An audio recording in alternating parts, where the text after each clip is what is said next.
My 28F fiancé, 29M, wants me to put his family before mine, even at the expense of my family's health. Throwaway, as my work friends are on my main and they don't know this is going on. Also, obligatory that this is on mobile, so spelling and grammar will be poo. This is a long one, but I'll try and keep it as short as possible.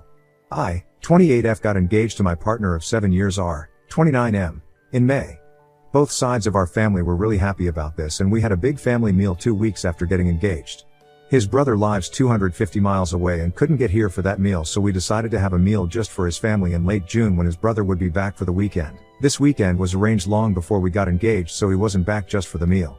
Earlier this year, my sister K, 32F, got a serious eye infection that very quickly turned into an ulcer, which scarred her cornea and left it at a high risk of a perforation. She needed a corneal graft, but her surgeon was away for 4 weeks, so she was going to have to wait until he got back to have it. However, her eye didn't hold and it perforated the day I was supposed to be going to the family meal with R's brother. K's wife was at work and had her phone turned off, and our mom was away with our stepdad, so when K called me to let me know what was happening, I knew she would be at the hospital on her own. I immediately talked to my boss and he let me go early so K wasn't on her own. I texted her to let him know what was going on, and he texted me back to send K his love and to remind me about the meal that night. I ignored the comment about the meal as it was the last thing on my mind. Once I got to the hospital, I was taken back into a room where K was, to be greeted by 3 doctors and 2 nurses rushing around trying to help K.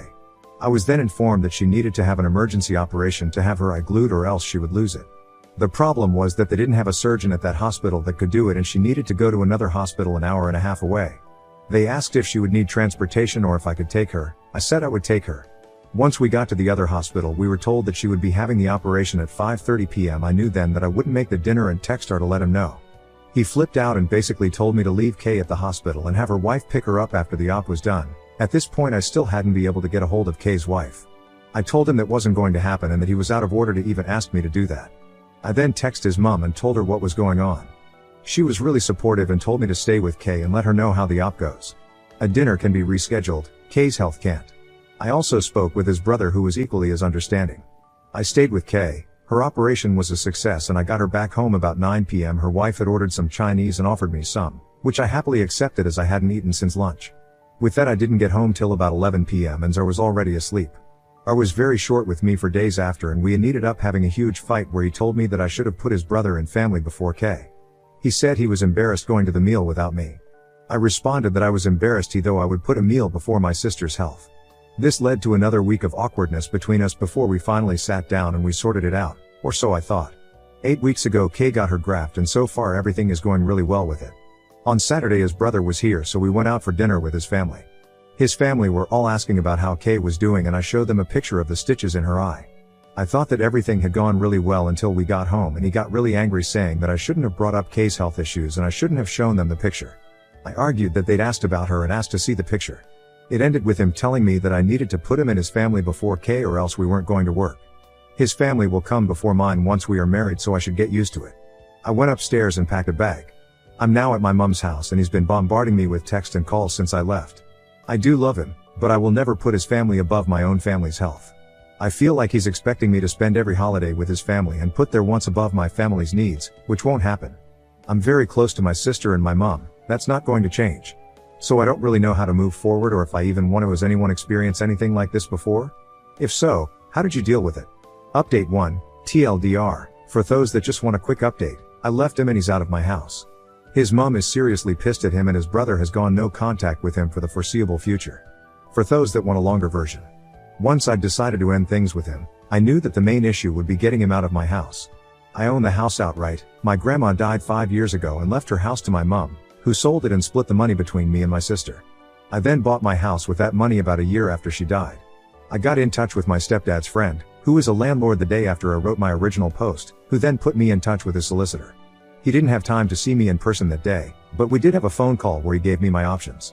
In the UK we have something called a Section 8 notice. This is a 14-day eviction notice and the solicitor said this would be the quickest way to get him out. However, he could try and contest it if he wanted to, which would lead to court dates and could take months. I asked him to draw up the notice and date it for Friday, the next day. I'd already made the decision to end things with him after work on Friday, so that he could have the weekend to sort through his emotions before work on Monday. On Friday morning I texted R and asked him to meet with me at our local pub after work. He quickly agreed. Not only is the pub a public space, but my stepdad and a few of his work friends go in there every Friday after work for a few pints, so I knew he would be there to step in if I needed him. Thank you for suggesting this, Redditors. I also picked up the eviction notice on my lunch break, so I was ready to give it to him. Cost £250 but was worth it. When I got to the pub, I was already there and my stepdad was stood at the bar with his workmates. I sat down with R and got straight to the point. I told him that it was over, I couldn't be with someone who didn't give me any support when I was going through one of the scariest moments of my life and expected me to drop my family for his. It didn't matter what excuses he could come up with, I wasn't interested, I'd made up my mind and we were done. He stared at me in shock for what felt like an hour, but was probably only a minute or so. He then started saying I couldn't be serious, we'd been together for 7 years and I was throwing it all away, I could never find another guy like him. I responded to the last comment with, I don't want a guy like you, that's why I'm ending it. I need someone who will support me when times get tough, not get annoyed that the world isn't bowing down to what he wants. I then handed him an envelope with the eviction notice in and my engagement ring. I told him I was giving him a few weeks to find a place and be out of my house. Then I stood up and walked over to my stepdad, who had bought me a much needed drink, and stayed with him until my ex left, still looking in shock. I knew he wouldn't approach me whilst I was with my stepdad, as he has always been a little scared of him. This is obviously a very condensed version of what happened. Once I got back to my mum's house, I had one single text from him saying he wasn't moving out and was going to contest the eviction until I'd come to my senses and got back with him. We are not over, was how he ended the text. I just turned my phone off and decided to deal with the legal side of things on Monday, there was nothing else I could do. Saturday morning I woke up and turned my phone back on and had another text from him saying that he would move out if I paid him £10,000, as that's what he paid towards bills whilst he had lived at the house. He paid for half the electric, gas, Wi-Fi and Sky package. Note, the Sky package is only as expensive as it is because he has to have every sports channel known to man, so his half literally just paid for the sports channels. I'd already asked the solicitor about this though, and he'd assured me that I didn't owe him any money as he hadn't contributed to a mortgage or any renovations of the house, it was just general expenses. He also knew that I don't have £10,000 just lying around. Let's say I was irritated by this and decided to ring his mum to see if she could talk some sense into him. I'll call his mum S to make it easier. She was appalled by what I told her and said she would speak to him. She called me back about an hour later and asked me to meet her at the house. I was on an away day to watch his football team play and wouldn't be back till about 10 p.m, so I knew he wasn't there. I met her at the house with K, and S said that R's brother was on his way back home and they would have her out by the following afternoon. She hadn't even spoken to R, just his brother, but she promised he would be out. S then asked me to walk her through the house, showing her exactly what was his and what wasn't, so he didn't take anything that didn't belong to him. The next morning, I got a text from her calling me all the names under the sun for getting his mom and brother involved. I blocked him, and a couple of hours later S texted me to let me know he was out and staying with her. I thanked her and she told me that she would like to stay in contact, and I happily agreed to this. I went back to my house after work on Monday, changed the alarm code, and my stepdad changed all the locks for me. My stepdad is also arranging for a friend of his to install cameras around the outside of the house. This will be done over the weekend. S rang me on Tuesday asking if we could meet up as she had some things she wanted me to know. So we met for lunch that day. It was at this time that she told me her ex was a controlling a-hole who was incredibly selfish, and the selfishness was what she had seen in R for so long. That's why she had commented on him being like his father, but she had hoped that was the extent of R's attitude and he hadn't picked up his dad's controlling behavior, which, to be fair, he hadn't up until this whole episode. She had left R's dad after he had punched R's brother in the face when he was 14 and R was 10. He had never laid a hand on her or their sons before, but one time was enough and she left with the boys. To her knowledge, her ex had never reached out to speak to R or his brother, and they hadn't spoken to their father in years. I didn't know any of this. All I had been told was that their dad wasn't in the picture and hadn't been for a long time, but S had thought I knew, and that's why she hadn't told me before. However, she had found out on Sunday night that R was back in contact with his father and had been for the past year. His dad had been putting lots of thoughts into R's head about how he is the man of the house and his family is all that matters.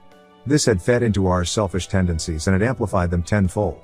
S said that she had told him to find somewhere else to stay ASAP as she couldn't even look him in the face. Then R and his brother had a huge argument that ended with his brother telling him that as long as R is in touch with their dad, then he will have zero contact with him. Even going so far as to tell him to spend Christmas with their dad because S is going to his house and R isn't welcome. When S took R's brother's side in all this, R flew into a rage and said he would move in with his dad. He then left the house, but came back a couple of hours later looking like he'd been crying. Turns out that his dad doesn't want him living with him and basically said he could be on the streets for all he cares. He's not putting a roof over a grown man's head. S thinks that R is now starting to realize everything he has lost due to him listening to his dad and has seen his dad's true colors. S is incredibly disappointed in him, but he's her son, so she is trying to be there for him as best as she can. However, she still wants him out as she doesn't trust him anymore. His brother still won't have anything to do with him. She has also told him to stay the hell away from me as I don't need to be brought into this, and he has promised her that he will. Only time will tell if that's true, but I do have him blocked on everything, and if he turns up to the house I will just call the police to get rid of him. The more S told me about what had been going okay behind my back, the more resolute I have become about wanting nothing to do with him. I never want to see him again, if I can help it. So all in all, ours life is a shit show, but as long as he stays away from me then I don't care.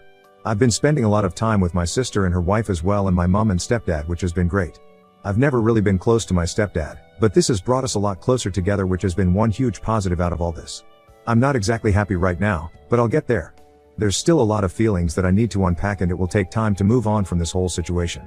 I don't think I will be dating for a while. I need to really get over all this and don't want to dump this on anyone else right now.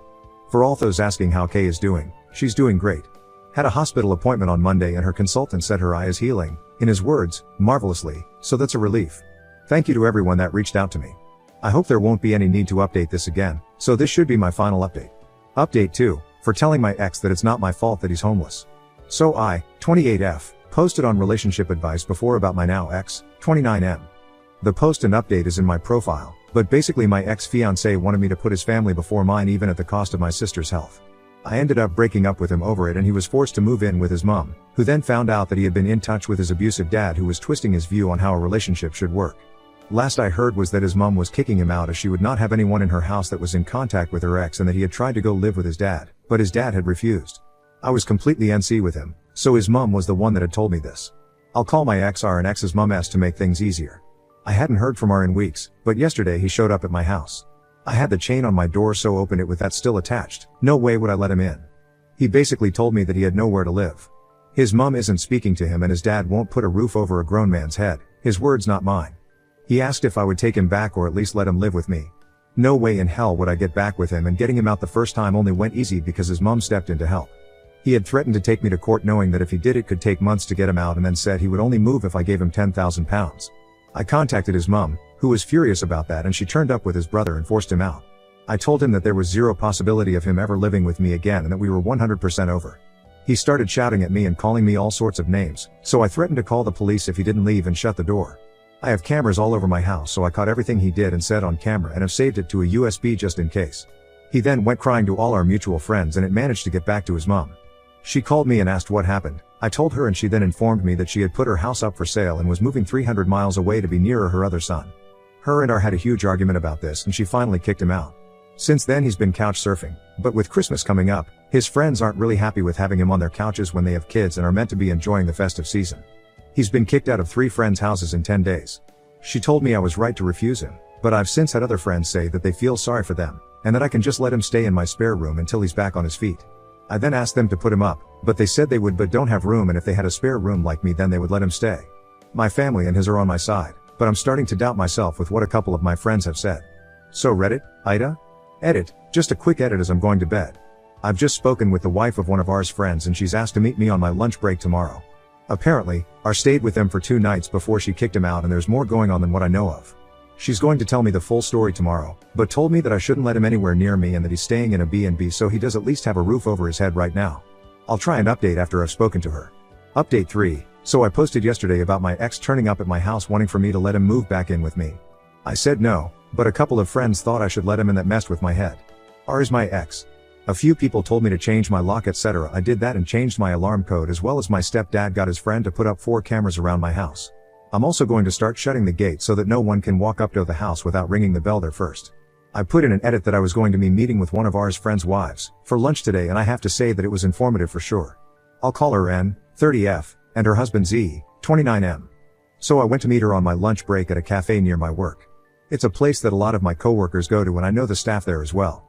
A few Redditors thought that she might bring R with her, so I wanted it to be somewhere I feel comfortable and have backup if needed. Turns out that I didn't need to bother about that. When I got to the cafe, Anne was there on her own. I grabbed some lunch and a drink and sat with her. We went throughout the usual small talk before she started telling me what had been going on. R rang Z on Thursday morning saying he had nowhere to go and could he stay with them for a few days. Z spoke to Anne and they agree he could stay in their guest room. R went to their house after work and they had a long talk where I told them he has a flat lined up, but can't move until January. Z and Anne agreed to let him live with them until January as long as he followed some basic rules and paid for his own food. The rules were things like, no bringing women back there, and if he went out drinking he had to be quiet when he got back so he didn't wake their daughter who's 6. He agreed to all this and paid for a Chinese for them all that night. The next day after work, R went to meet his dad in the pub for a few pints. When Z and N went to bed, R still wasn't home. They were woken up at about 2 in the morning by R arguing with a woman. Apparently, R had met this woman in a bar, took her back to Z and N house, got his pleasure and then told her to get dressed and fuck off once he was done. She had gotten angry, which started an argument where R was saying some horrific shit to her. N took the woman downstairs and got her a taxi, whilst Z stayed upstairs arguing with her. Once N had got rid of the woman, she went back upstairs and tried to calm Z and R down. At this point, R decided to take out his frustrations on N, calling her a bitch and telling her to do something useful and make him a sandwich before bursting out laughing like he'd made the funniest joke ever. This made Z lost it and pinned R to the wall by his throat. Side note, R isn't a fighter at all, whereas Z was an amateur boxer in his youth and can handle himself well. N managed to get Z to let him go and R was shoved in the guest room and told to sleep off the alcohol. It's a miracle that N's daughter didn't wake up during this. The next morning, N got their daughter ready and went to her mum's after telling Z to get her out of their house. Z agreed, and after N left, he woke R up and told him to pack his shit and leave. R tried to apologize and begged to stay, but Z was having none of it and kicked him out. Going off the timing, I think he left there and came straight to my house. On Sunday, Z texted R to meet up so that they could speak, and they met up in a pub. Z has been friends with R since they were 11 and has never seen him act like he has been doing, so he wanted to find out what was really going on. He managed to finally get the truth out of R. Basically, R has been in contact with his dad for a lot longer than he told us. By this point, it's over 2 years. His dad is a raging misogynist that believes a woman's place is in the kitchen and bedroom. A man's place is to rule the house and be waited on hand or foot, as well as deciding who can and can't be in their lives. He's been dripping this poison into R's ear and it's really taken a hold of him. Z told N that he just doesn't recognize R anymore. R wants to start living his life the way his father has told him he should. When Z pointed out that R's dad is 62, living in a shitty 1-bedroom flat, not had a real relationship since R's mom left him, has no friends, his family doesn't speak to him, and that he's the type of guy that when he walks into a pub people finish their pints so they can leave and get away from him, R was furious. He told Z that his dad is just misunderstood. Z responded that people understood his dad and that's why they stayed away from him. He's toxic. This pretty much ended their conversation and R left. Z did find out that R does have a flat lined up for January, so that was true, and that he's found a B&B he can stay until the flat is ready at a minimal cost. Z and N have also decided to go NC with R as they don't need that toxicity around them, but especially not around their daughter. A few Redditors had said it sounded like R was on drugs, so I asked N what she thought and she doesn't think so but can't be sure. She and Z think that R is just so far under his dad's thumb now that he's completely changed as a person. He believes that everything his dad says is gospel. She did let me know that R has a burner egg account that he is using to check on my egg, and I immediately made my account private. He had said something about seeing me waste money on a stupid amount of Christmas presents when I couldn't even help him out to Z on Sunday. I'd been to a Christmas market on Saturday afternoon and had posted pics on egg. All of this just made my resolve stronger that he will not be getting anywhere near my house again. It also made me realize that I don't have any feeling for him anymore other than frustration at how he's acting and some sadness at how far he's fallen from the man I once knew. I thought that hearing he had another woman in his bed would annoy me, but there was just nothing. I couldn't have cared less. I thanked N for the info and we agreed to keep in touch. We won't be as close as we were when I was with R, but it feels good to have someone who knows the entire situation and has seen R's behavior with his own eyes. There were also some Redditors that told me to ditch the friends that had told me to let him stay with me. Unfortunately, I can't ditch them completely as they're part of the friend group and that would just cause unnecessary drama, but I will be keeping my distance from them and only talking to them when part of the group. I'm currently at my sister's and we are going to watch a Christmas film to get us in the mood to decorate all our houses this weekend, so I will be on and off for the next few hours if anyone has any questions. Thanks for the votes and giving me some perspective. Reddit isn't all bad.